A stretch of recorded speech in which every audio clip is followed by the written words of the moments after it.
예루살렘과 유다 지방에 사는 유다인 형제들이 이집트에 사는 유다인 형제들에게 인사드리며 참 평화를 빕니다.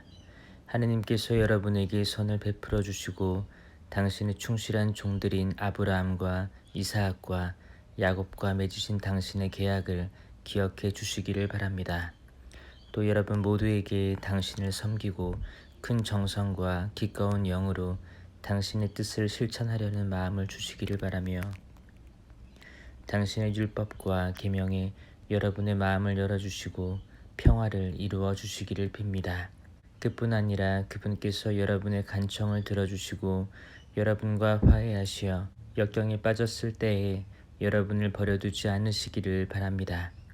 지금도 우리는 이곳에서 여러분을 위하여 기도하고 있습니다. 169년 데메트리우스가 다스리던 때에 우리 유다인들은 여러분에게 편지를 써 보냈습니다.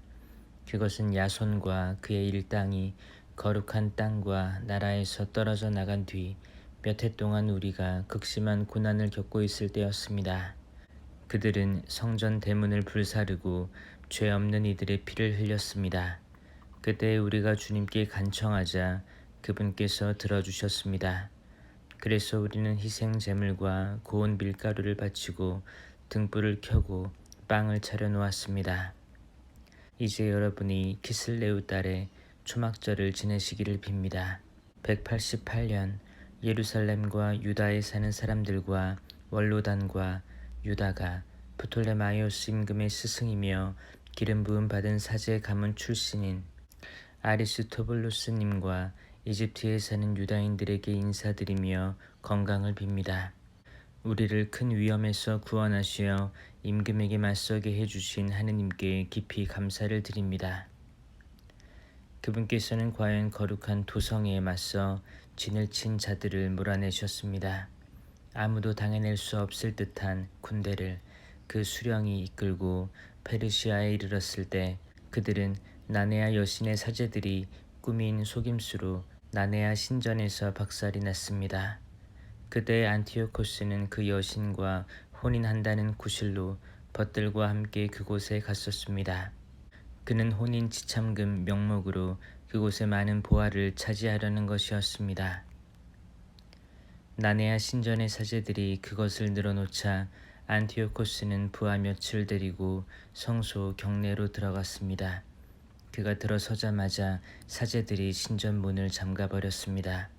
그리고 천장에서 비밀 문을 열고 벼락처럼 돌을 내리던져 그 수령과 부하들을 쓰러뜨린 다음 사지를 찢고 머리는 잘라 밖에 있는 자들에게 내던졌습니다. 사악한 자들에게 벌을 내리신 우리 하느님께서는 모든 일에서 찬미 받으소서. 우리는 키슬레우 달 25셋 날에 성전 정결 예식을 거행하려고 합니다. 그래서 이를 알려 여러분도 초막절과 불의 축제를 지내도록 하는 것이 마땅하다고 생각합니다. 그 불은 느헤미야가 성전과 제단을 세우고 희생 제물을 바칠 때에 나타난 것입니다. 우리 조상들이 페르시아로 끌려갈 때 당시의 경건한 사제들이 몰래 제단에 불을 가져다가 물 없는 저수 동굴 깊숙한 곳에 감추어 놓고 아무도 그곳을 알아내지 못하게 만들었습니다.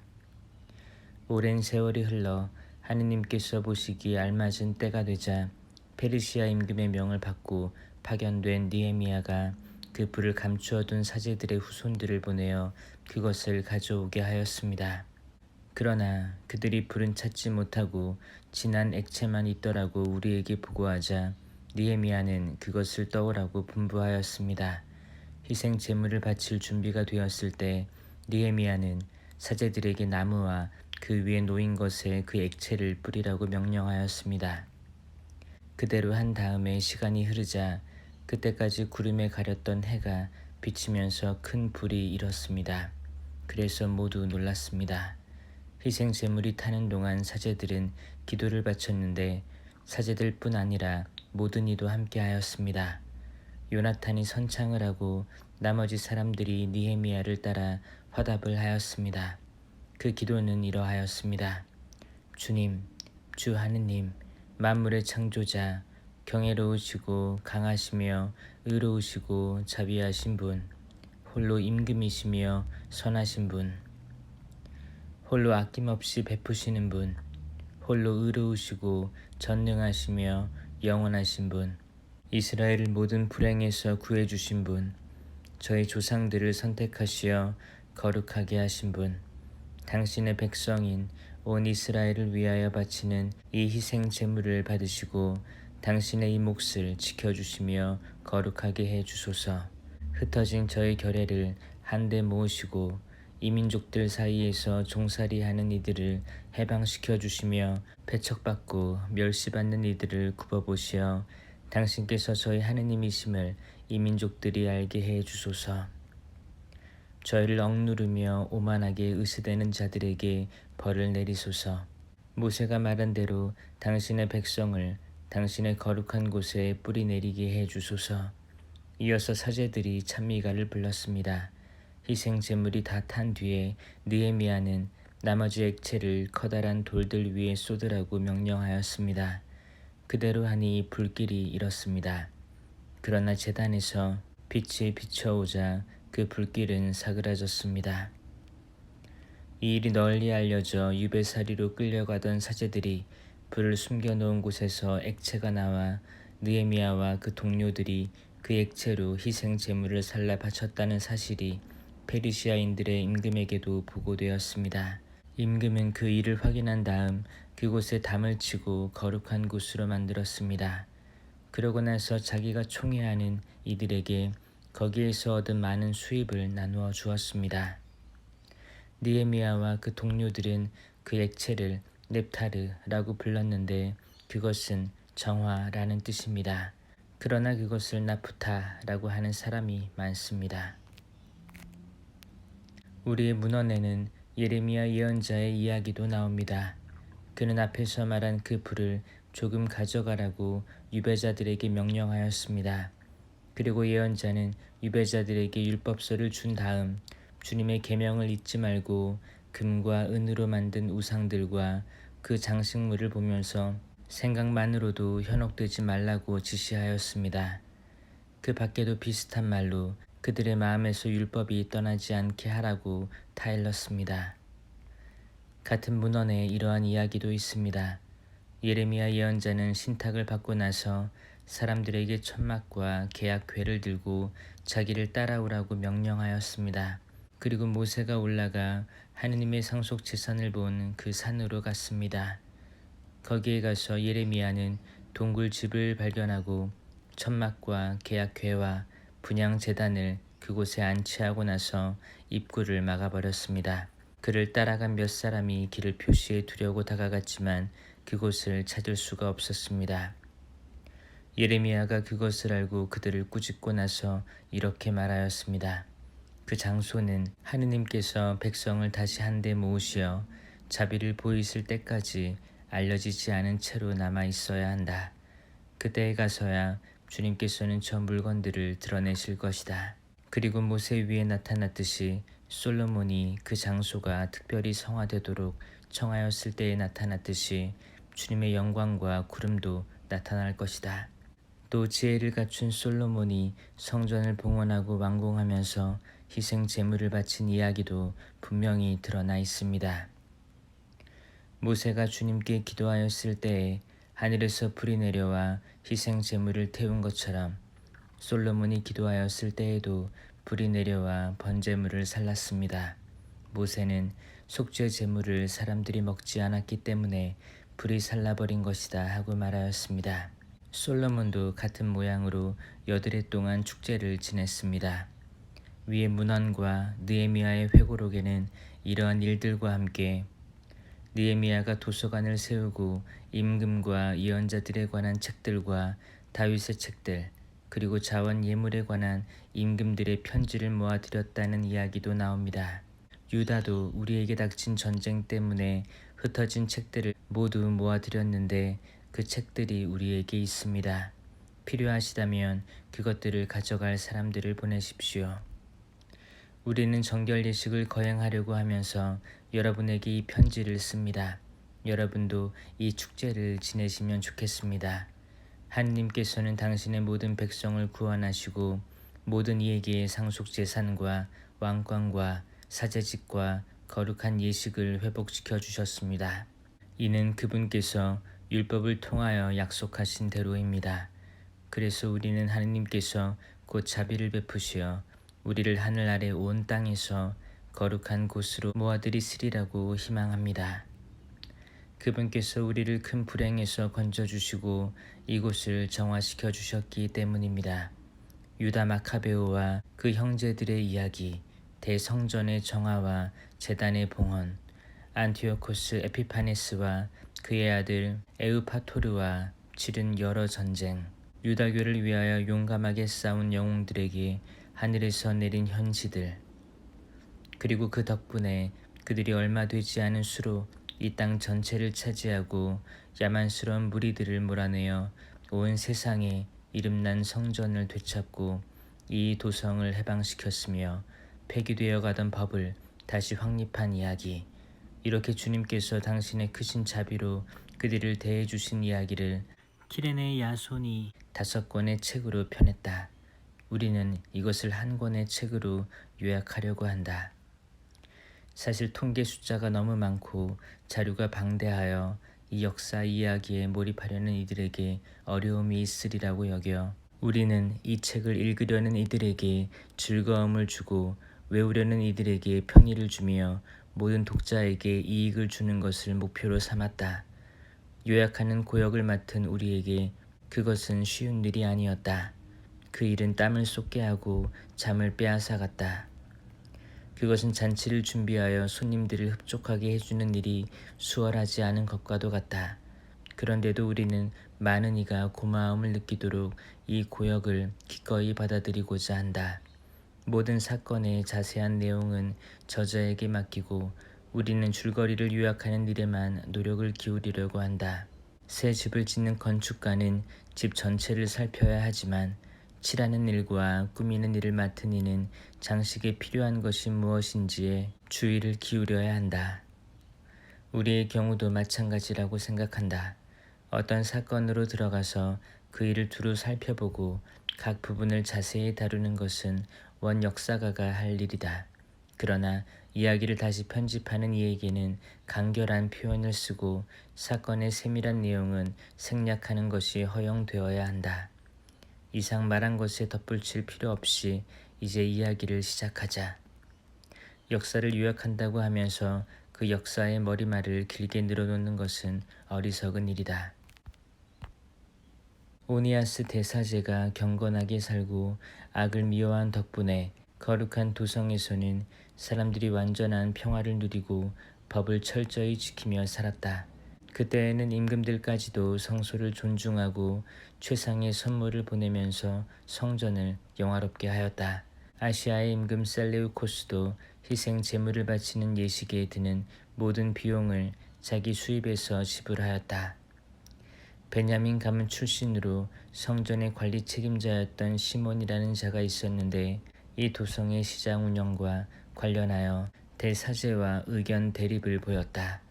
그는 오니아스를 꺾을 수 없었으므로 그때의 코일레, 시리아와 페르시아의 총독으로 있던 테라세우스의 아들 아폴로니우스에게 가서 예루살렘의 금고에는 엄청나게 많은 돈이 가득 차 있어 그 액수를 헤아릴 수 없는데 그 돈은 희생 제물에 드는 비용이 아니므로 임금의 권한 안에 둘 수 있다고 일러 바쳤다. 아폴로니우스는 임금을 만나 자기가 들은 대로 그 돈에 관하여 이야기하였다. 임금은 행정을 책임진 헬리오도로스를 뽑아 파견하며 앞에서 말한 그 돈을 가져오라고 명령하였다. 헬리오도로스는 곧 여행을 시작하였다. 그 여행은 코일레 시리아와 페니키아의 성읍들을 시찰하려는 것처럼 보였지만 사실은 임금의 계획을 이루려는 것이었다. 예루살렘에 이르러 이 도성의 대사제에게 영접을 받은 그는 자기가 들은 정보를 제시하며 무슨 이유로 이곳에 왔는지 설명하였다. 그리고 그것이 사실 그대로인지 물었다. 대사제는 금고의 돈이 일부는 과부와 고아들을 위한 기금이고 일부는 토비아의 아들로서 높은 지위에 있는 히르카노스의 기금이며 또 사악한 시몬이 거짓으로 보고한 것과는 달리 그 돈은 다해서 은 400탈렌트와 금 200탈렌트밖에 안 된다고 밝혔다. 그리고 성소의 거룩함과 온 세상이 존중하는 성전의 위엄과 그 불가침성을 믿는 이들에게 잘못을 저지르는 일은 절대로 있을 수 없다고 말하였다. 그러나 임금의 명령을 받은 헬리오도로스는 그 돈이 반드시 임금의 금고로 들어가야 한다고 말하였다. 그러고 나서 그는 나를 잡아 그 기금을 조사하러 들어갔다. 그러자 온 도성이 적지 않은 근심에 잠겼다. 사제들은 사제 옷을 입고 제단 앞에 엎드려서 하늘을 향하여 기금에 관한 법을 내리신 분께 돈을 맡긴 이들을 위하여 그 기금을 안전하게 지켜주십사고 간청하였다. 대사제의 모습을 보는 이마다 마음이 괴로웠으니 표정과 안색의 변화가 영혼의 근심을 드러냈기 때문이다. 공포에 사로잡힌 그는 몸을 부들부들 떨며 자기를 바라보는 이들에게 마음의 고통을 그대로 드러내었다. 사람들도 무리를 지어 집 밖으로 뛰어나와 함께 탄원하였다. 성소가 곧 모독을 당하려고 하였기 때문이다. 젖가슴 밑으로 자루옷을 두른 여자들이 길을 메었다. 집 안에 갇혀있던 처녀들은 덜어는 성문으로 덜어는 성벽으로 함께 뛰어가고 또 덜어는 창문으로 내다보며 모두 손을 하늘로 쳐들고 탄원 기도를 바쳤다. 군중이 온통 뒤섞여 엎드려 있는 광경과 큰 근심에 잠겨 불안에 떨고 있는 대사제의 모습은 애처로웠다. 그들은 돈을 맡긴 이들을 위하여 그것을 안전하고 온전하게 지켜주십사고 전능하신 주님께 간청하였다. 한편 헬리오도로스는 결정된 대로 실행하려고 하였다. 헬리오도로스가 호위병들과 함께 금고에 다가갔을 때 영들과 모든 권세의 지배자께서 장엄한 현현이 이루어지게 하셨다. 그래서 그와 함께 당돌하게 들어선 자들이 이 하느님의 힘에 놀라 넋을 잃고 겁에 질려버렸다. 휘황찬란하게 무장한 말이 무시무시한 기사를 태우고 그들에게 나타났던 것이다. 그 말은 헬리오도로스에게 맹렬히 돌진하여 앞발로 그를 공격하였다. 그 말을 타고 나타난 기사는 황금 갑옷을 입고 있었다. 그리고 다른 두 젊은이도 나타났는데 그들은 아주 건장하고 출중한 미남이었으며 눈부신 옷을 입고 있었다. 그들은 헬리오도로스 양쪽에 한 사람씩 서서 채찍으로 그를 쉴 새 없이 때려 그에게 많은 상처를 입혔다. 그러자 갑자기 그가 쓰러지고 짙은 어둠이 그를 덮었다. 사람들이 그를 들것에 올려놓았다. 그들은 무기를 내려놓고 조금 전에 그 많은 수행원과 그 모든 호위병을 거느리고 앞에서 말한 금고에 들어갔다가 이제는 자기 몸도 가눌 수 없게 된 그를 옮겨갔다. 모두 하느님의 권능을 똑똑히 깨달았던 것이다. 헬리오도로스가 하느님의 힘 때문에 말도 못하고 회복될 희망을 모두 잃어버린 채 넘어져 있을 때 유다인들은 당신의 성소를 영광스럽게 해주신 주님을 찬미하였다. 그리하여 조금 전까지만 해도 공포와 혼란으로 가득하였던 성전은 전능하신 주님의 현현 덕분에 기쁨과 즐거움으로 가득 차게 되었다. 그러자 헬리오도로스의 동료 몇이 급히 아니오스에게 가서 거의 마지막 숨을 넘기며 죽어가는 그의 목숨을 살려주시도록 지극히 높으신 분께 간청하여 달라고 부탁하였다. 대사제는 유다인들이 헬리오도로스에게 무슨 악랄한 짓을 한 것으로 임금이 생각할까 두려워 그 사람의 회복을 위하여 희생 제물을 바쳤다. 대사제가 속죄 제물을 드릴 때 그 젊은이들이 똑같은 옷을 입고 헬리오도로스에게 다시 나타나 그 앞에 서서 말하였다. 오니아스 대사제에게 깊이 감사하여라. 주님께서 그를 보아 내 목숨을 살려주셨다. 하늘로부터 벌을 받았던 너는 이제 모든 이에게 주님의 위대한 능력을 알려라. 이 말을 하고 그들은 사라졌다. 헬리오도로스는 주님께 희생 제물을 바치고 목숨을 살려주신 그분께 장엄한 서원을 한 다음 오니아스와 작별하고 나서 군대를 이끌고 임금에게 돌아갔다. 그는 모든 이에게 자기가 본대로 지극히 위대하신 하느님의 일들을 증언하였다. 임금이 헬리오도로스에게 예루살렘에 다시 한번 사람을 파견하려면 누가 좋겠느냐고 묻자 그가 이렇게 대답하였다. 임금님께 맞서는 자나 정권의 반기를 드는 자가 있으면 그를 거기에 보내십시오. 설령 살아나온다 하여도 호되게 채찍질을 당하고 돌아올 것입니다. 그곳 주변에는 정말 하느님의 어떤 힘이 있습니다. 하늘에 거처가 있는 그분께서 친히 그곳을 지켜보고 도와주시며 악한 짓을 하러 그곳에 다가가는 자들은 내리쳐 없애버리십니다. 헬리오도로스와 금고 수호에 관한 이야기는 이렇게 끝났다. 앞에서 말한 대로 시몬은 기금과 조국에 해를 끼치는 밀고를 하더니 이제는 헬리오도로스를 부추겨 그 불행한 일을 불러들인 장본인이 오니아스라고 무함하였다. 무함하게도 이 도성의 은인이고 동족의 보호자이며 열렬한 법의 수호자인 그를 정권의 반기를 든 자라고 말하였던 것이다.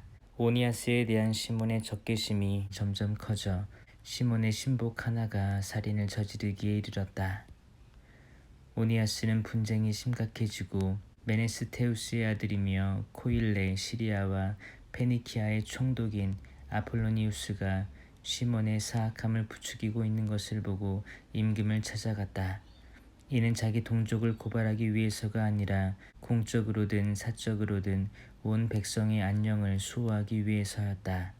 그는 임금이 관심을 기울이지 않으면 이 지방 행정이 평화롭게 이루어질 수 없으며 시몬은 어리석은 짓을 그만두지 않을 것이라고 보았던 것이다.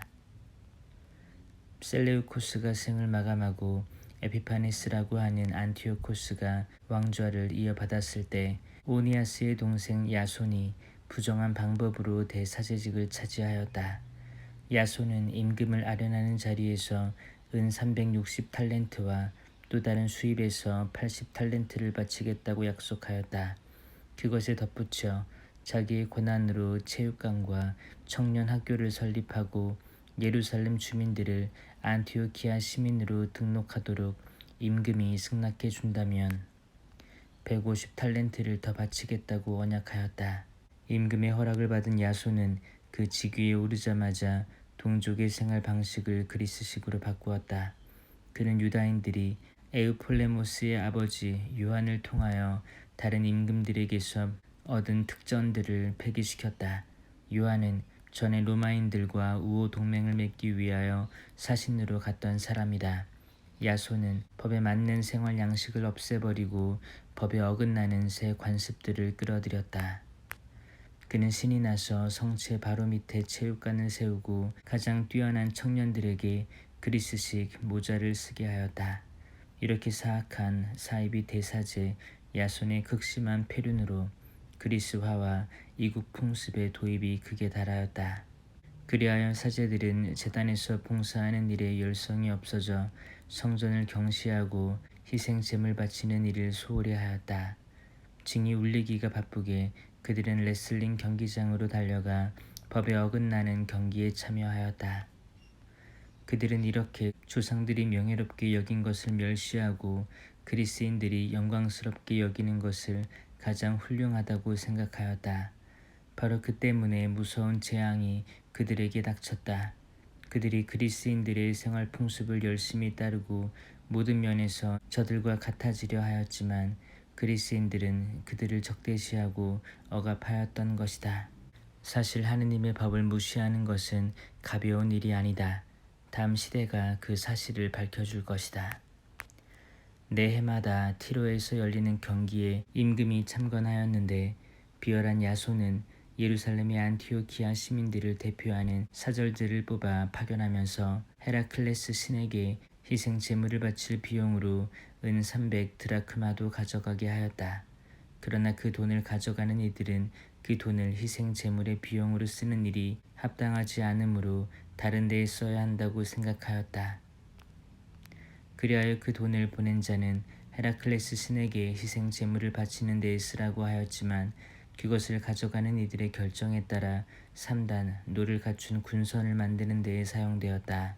메스네테우스의 아들 아폴로니우스가 필로메토르 임금의 즉위식에 참석하도록 이집트로 파견되었을 때 안티오코스는 필로메토르가 자기의 정권에 적대감을 품고 있다는 말을 듣고 자기 안전을 위한 조치를 취하였다. 그리하여 야포에 갔다가 예루살렘으로 올라왔다. 그는 야손과 이 도성 주민들이 횃불과 환성으로 성대하게 환영하는 가운데 이곳으로 들어왔다.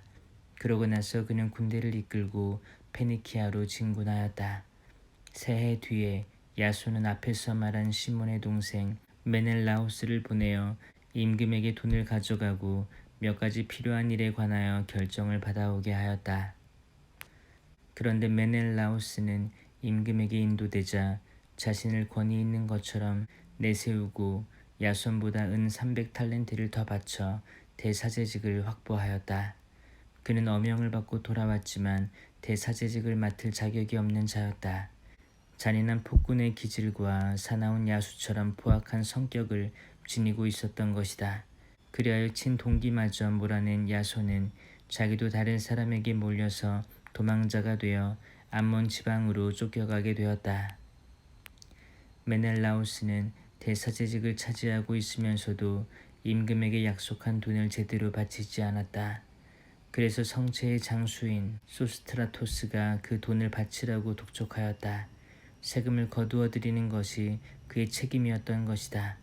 두 사람은 그 사건 때문에 임금에게 불려갔다. 그래서 메넬라오스는 자기 동기 리시마코스를 대사제 대리로 앉히고 소스트라토스는 키프로스 군을 통솔하는 크라테스를 대리로 앉혔다. 이러한 일들이 일어나는 동안 타르수스와 말루스 사람들은 자기들의 성읍이 임금의 후궁 안티오키스에게 선물로 넘겨진 것을 알고 폭동을 일으켰다. 그래서 임금은 고관들 가운데 하나인 안드로니코스를 대리로 세워두고 사태를 수습하러 급히 그리로 갔다. 그러자 메넬라우스는 좋은 기회를 얻었다고 생각하여 성전의 금 기물들을 몇 개 훔쳐서 안드로니코스에게 바쳤다. 그는 이미 티로와 그 주변 여러 성읍에 다른 기물들을 팔아먹은 적이 있었다. 이러한 사실을 분명히 알게 된 오니아스는 안티오키아 근처에 있는 다프네라는 신성 도피처로 들어가 그를 비난하였다. 그래서 메넬라오스는 안드로니코스를 자기 편으로 끌어들여 오니아스를 제거해달라고 요청하였다. 안드로니코스는 오니아스를 찾아가 속임수로 그를 안심시키고 악수하며 맹세까지 하였다. 그래도 계속해서 의심하는 오니아스를 설득하여 신성 도피처에서 나오게 한 다음 정의도 아랑곳하지 않고 그를 바로 죽여버렸다. 그가 불의하게 살해당한 일 때문에 유다인뿐만 아니라 이민족들도 분개하고 슬퍼하였다. 임금이 킬리키아 지역에서 돌아오자 그 성읍의 유다인들 그리고 그들과 함께 그 사건을 개탄하는 그리스인들이 오니아스가 피살된 사건을 호소하였다. 안티오코스는 마음 깊이 애도하고 측은하게 여겼으며 죽은 이의 슬기와 고상한 품행을 생각하며 눈물을 흘렸다. 분노에 휩싸인 안티오코스는 안드로니코스의 자주색 옷을 벗기고 다른 옷까지 찢어버린 다음 그가 오니아스에게 못할 짓을 저지른 바로 그곳까지 온 성읍을 가로질러 끌고 가서 그를 죽여버렸다. 주님께서는 이렇게 그가 마땅히 받아야 할 벌을 내리셨다. 이 도성에서는 하느님을 모독하는 절도 사건이 자주 일어났는데 그것은 메넬라오스의 동조 아래 리시마코스가 저지른 짓이었다. 이미 많은 금 기물이 없어졌다는 소문이 널리 퍼지자 군중이 리시마코스를 치려고 몰려들었다. 군중이 분노에 차서 들고 일어나자 리시마코스는 3,000명가량을 무장시키고 나이는 많지만 별로 사려 깊지 못한 하우라노스라는 자를 앞장세워 그들에게 악랄한 공격을 퍼붓기 시작하였다. 그러자 그들은 리시마코스가 공격해오는 것을 알고서 어떤 이들은 돌을 짚고 어떤 이들은 몽둥이를 들고 또 어떤 이들은 곁에 있는 재를 움켜쥐고 리시마코스의 부하들에게 닥치는 대로 마구 던졌다. 그 결과 그들은 많은 사람에게 부상을 입히고 덜어는 죽였으며 나머지는 모두 내쫓아 도망가게 하였다. 그리고 성전 절도범은 금고 곁에서 죽여버렸다. 이 일로 사람들이 메넬라우스를 고발하였다. 임금이 티로에 도착하였을 때 원로단에서 파견된 세 사람이 임금에게 이 사건을 아뢰었다. 이미 진 것이나 마찬가지인 메넬라우스는 도리메네스의 아들 프톨레마이오스에게 임금을 설득시켜 달라면서 많은 돈을 주겠다고 약속하였다. 그리하여 프톨레마이오스는 바람을 쐬러 나가는 체 하면서 임금의 회랑으로 데리고 나가 그의 마음을 돌리게 하였다. 임금은 그 모든 악의 원인이었던 메넬라우스에 대한 고발을 기각하고 오히려 그 불운한 사람들에게 사형 선고를 내렸다. 그들은 스키티아인들 앞에서 변론하였더라도 무죄로 풀려났을 사람들이었다. 그들은 이 도성과 대중과 거룩한 기물들을 위하여 변론하였다가 느닷없이 부당한 벌을 받게 된 것이다. 그래서 티로 사람들까지도 이 불의한 처사의 혐오감을 드러내며 그들의 장례를 성대하게 지내주었다.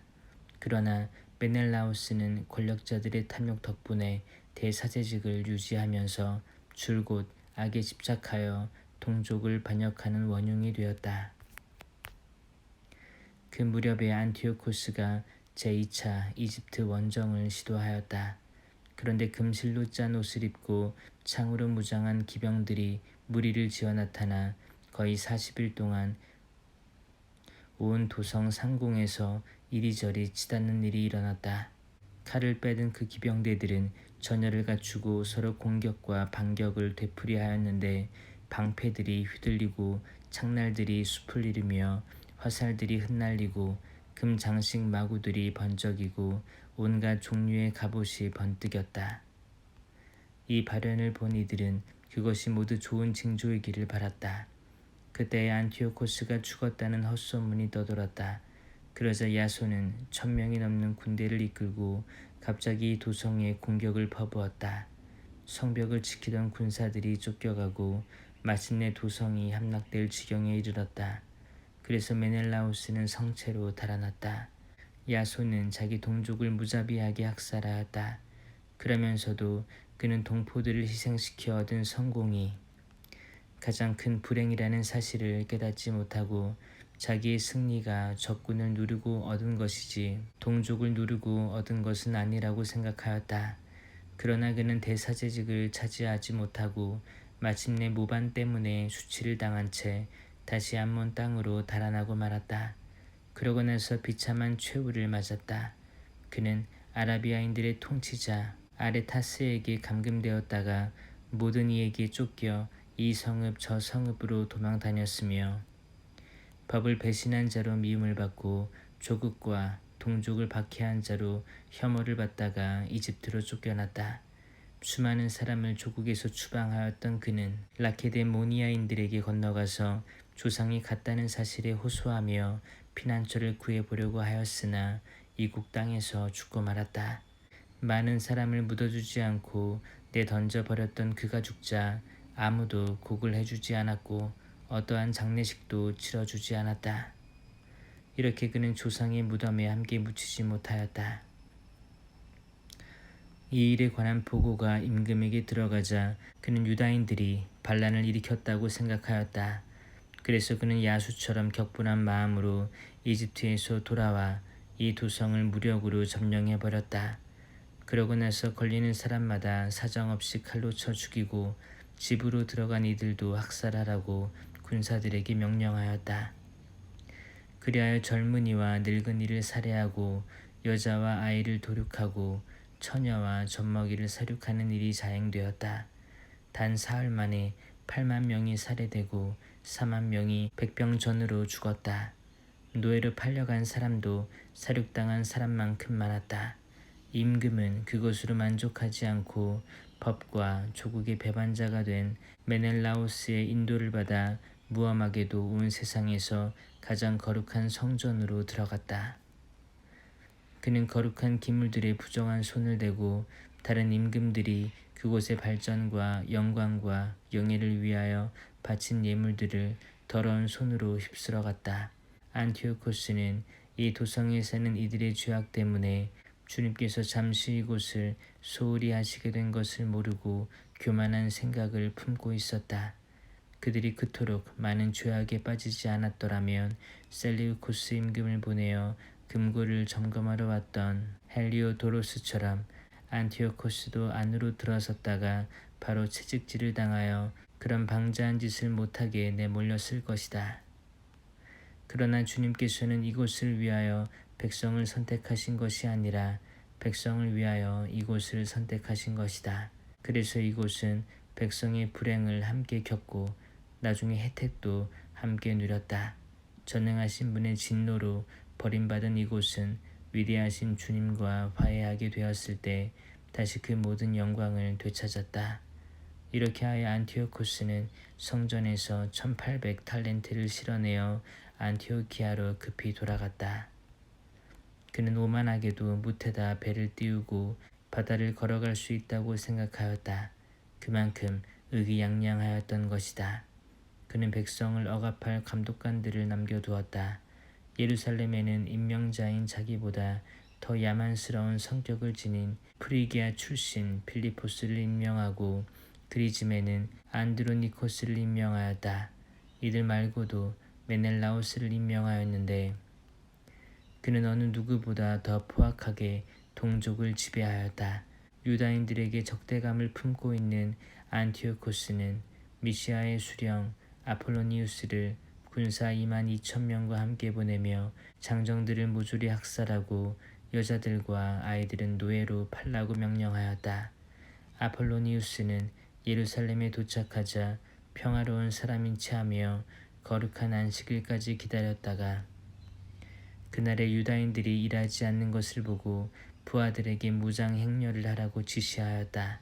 그러고 나서 그는 이 광경을 보러 나온 이들을 모두 학살하고 무장한 병사들과 함께 이 도성으로 달려들어와 또 수많은 사람을 죽였다. 그때 마카베오라고 하는 유다가 9명가량의 사람들과 함께 광야로 물러갔다. 유다는 그곳에서 동지들과 함께 들짐승처럼 살며 몸을 부정하게 하지 않으려고 줄곧 들에 나는 것만 먹고 살았다.